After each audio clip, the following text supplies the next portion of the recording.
মৃত্যুর পর ফেরেশতারা লাশের সাথে কি করে? যখন লাশটিকে দাফন করে আপনজনরা চলে যায়, তখন সেই লাশের সাথে কি করা হয়, আর কবরে ফেরেশতারা এসে কি বলে, এবং ভিডিওর শেষ অংশে আমরা জানবো যে দোয়াটি পাঠ করলে কবরের ফেরেশতাদের প্রশ্নের জবাব খুব সহজভাবে দিতে পারবেন।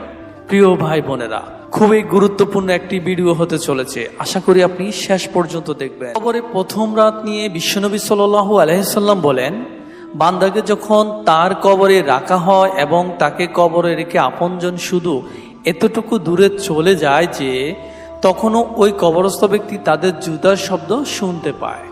রাসূল সাল্লাল্লাহু আলাইহি সাল্লাম বলেন, ঠিক সেই সময় তার নিকট দুজন ফেরেশতা এসে তাকে বসিয়ে প্রশ্ন করা শুরু করে। যখন সর্বপ্রথম মৃত ব্যক্তিকে শোয়া থেকে বসিয়ে দেওয়া হয়, তখন মৃত ব্যক্তির কাছে মনে হয় সূর্য ডুবে যাচ্ছে। সে বসে তার চক্ষুদয় মুছতে মুছতে বলতে থাকে, তোমরা আমাকে ছেড়ে দাও, আমি নামাজ আদায় করব। সুবহানাল্লাহ। যেহেতু সূর্য ডুবে যাচ্ছে, সে মনে করবে আজ তো আসরের নামাজ আদায় করি নাই। তখন ফেরেশতাদ্বয় বুঝতে পারবে লোকটি দুনিয়াতে নামাজি এবং মোত্তাকি ছিল। ফেরেশতাগণ তখন তাকে বলবে, আপনি এখন কবরের জগতে, এখানে নামাজ রোজা কিছুই নেই, সুতরাং আপনি আমাদের প্রশ্নের উত্তর দিন। এবার ফেরেশতাগণ লোকটিকে প্রশ্ন করতে থাকবে, মান রব্বুকা, তোমার রব কে? যদি সেই ব্যক্তি নেককার হয় তবে সে উত্তর দিবে, রব্বি আল্লাহ, আমার রব আল্লাহ, সে আল্লাহ যাকে আমি দুনিয়াতে একটি মুহূর্তের জন্য ভুলে যাইনি। তারপর ফেরেশতারা প্রশ্ন করবে, মান দীনুকা, তোমার দিন কি, তোমার জীবন ব্যবস্থা কি? যদি সে ব্যক্তি নেককার হয় তবে বলবে, দিনিয়াল ইসলাম, আমার দিন হচ্ছে ইসলাম, যার উপর সদা আমি অটল থাকার চেষ্টা করেছি, কখনো বিচ্যুতি হলে ইস্তেগফার করেছি। তখন ফেরেশতাদ্বয় মুস্কি হেসে প্রশ্ন করবে, মান হাজার রাজুল, এই ব্যক্তিকে?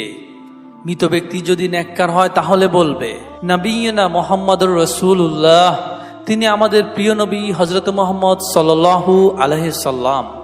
এই প্রশ্নের উত্তর শুনে ফেরেশতাগণ বলবেন, আপনি মুহাম্মদ সাল্লাল্লাহু আলাইহি সাল্লামকে কিভাবে চিনতে পারলেন? এর আগে তো কখনো আপনি দেখেননি।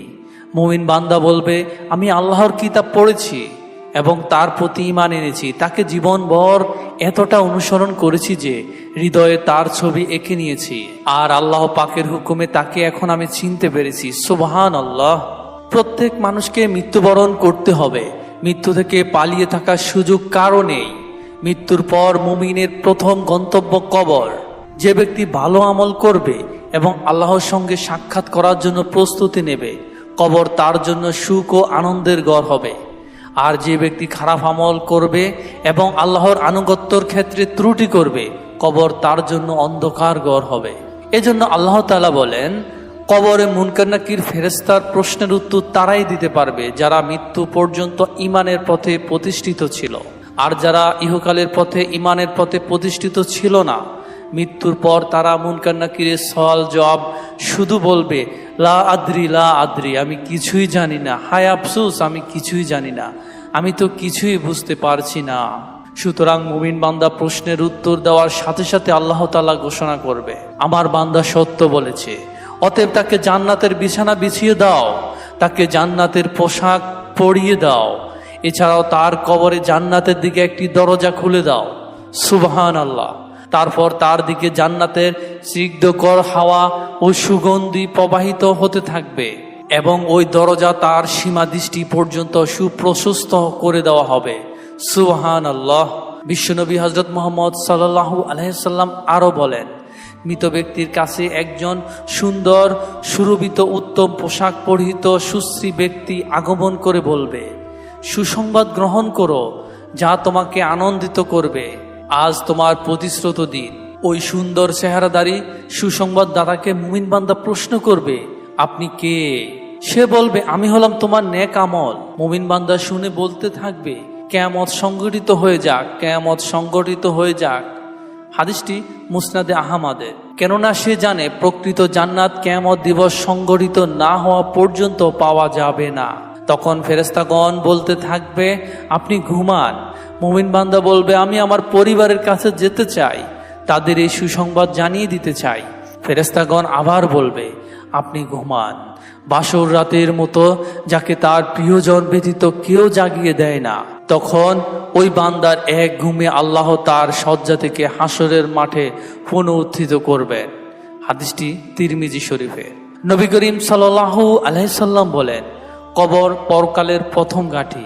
কেউ যদি এখান থেকে মুক্তি পায় তাহলে পরবর্তী ঘাঁটিগুলো তার জন্য সহজ হবে, আর কেউ যদি কবর থেকে মুক্তি না পায় তাহলে পরবর্তী ঘাঁটিগুলো তার জন্য আরো কঠিন হয়ে যাবে। নবী করিম সাল্লাল্লাহু আলাইহি সাল্লাম কাফেরদের মৃত্যু প্রসঙ্গে বলেন, তার রূহকে তার শরীরে ফিরিয়ে আনা হয় এবং দুজন ফেরেশতা এসে তাকে বসিয়ে প্রশ্ন করে, তোমার রব কে? সে উত্তর দেয়, হায় আমি তো কিছুই জানি না। তারপর তারা আবার প্রশ্ন করে, তোমার দিন কি? সে বলে, হায় আমি কিছুই জানি না। তখন ফেরেশতাগণ আবারও প্রশ্ন করে, এই লোকটি তোমাদের মধ্যে প্রেরিত হয়েছিল, তিনি কে? তখন ওই ব্যক্তি বলে, হায় আমি তো জানি না, আমি তো তাকে চিনি না। তখন আকাশের দিক থেকে একজন ঘোষণাকারী ঘোষণা করেন, তার জন্য জাহান্নামের একটি বিছানা এনে বিছিয়ে দাও এবং তাকে জাহান্নামের পোশাক পরিয়ে দাও, আর তার কবরের সাথে জাহান্নামের একটি দরজা খুলে দাও। তিনি আরো বলেন, অতঃপর তার দিকে জাহান্নামের উত্তপ্ত বাতাস আসতে থাকে। এছাড়াও তার কবরকে সংকীর্ণ করে দেওয়া হয়, ফলে তার এক দিকের পাঁজরের হাড় অপর দিকের পাঁজরের হাড়ের মধ্যে ঢুকে যায়।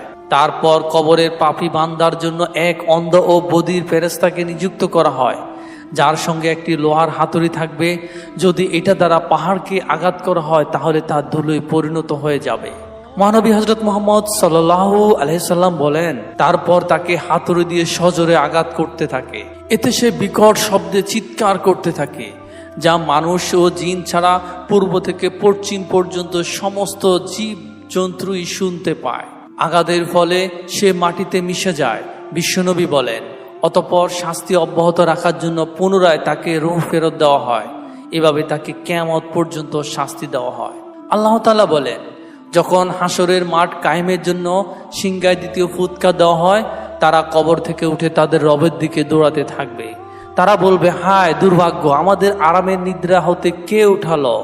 ফেরেশতাগণ উত্তরে বলবে, এটাই তো হলো সেই দয়াময় আল্লাহ তাআলার প্রতিশ্রুত পুরস্কার দানের দিন। রাসূলগণ যেই সত্য ওয়াদা দিয়েছিল তোমাদেরকে, মুমিন বান্দারা তাদের আরামের ঘুমে ডিস্টার্ব হওয়ার কারণে এই প্রশ্নটা করবে যে, কে আমাদের এই আরামের ঘুমটা ভাঙলো? এত সুন্দর, এত মিষ্টি, এত স্নিগ্ধকর একটা ঘুম, এই ঘুম থেকে কে উঠিয়ে দিল আমাদের? যখন জানতে পারবে এই ঘুম থেকে তিনি উঠিয়েছেন, যিনি আসলে এই মুমিন বান্দাদেরকে শ্রেষ্ঠ থেকে শ্রেষ্ঠতর পুরস্কার দিতে চান, অন্তরে এই আশা জাগ্রত হওয়া মাত্র মুমিন ব্যক্তি আনন্দে উচ্ছ্বাসে চারদিকে চিৎকার চেঁচামেচি করে সবাইকে বলতে থাকবে, দেখো আমার ডান হাতটা দেখো, আমার আমলনামা আমার ডান হাতে দেওয়া হয়েছে। আমি জানতাম এমন একটি দিন আসবে, আমি জানতাম। এত উচ্ছ্বাস, এত আনন্দ। আল্লাহ তাআলা বলেন, এটাই তো শ্রেষ্ঠ সফলতা, এটাই তো হচ্ছে প্রকৃত সফলতা, যার জন্য আমাদের প্রতিযোগিতা করা উচিত। এই দুনিয়ার জীবনে অর্থ সম্পদের পিছে প্রতিযোগিতা নয়, প্রতিযোগিতা হবে জান্নাতে যাওয়ার জন্য।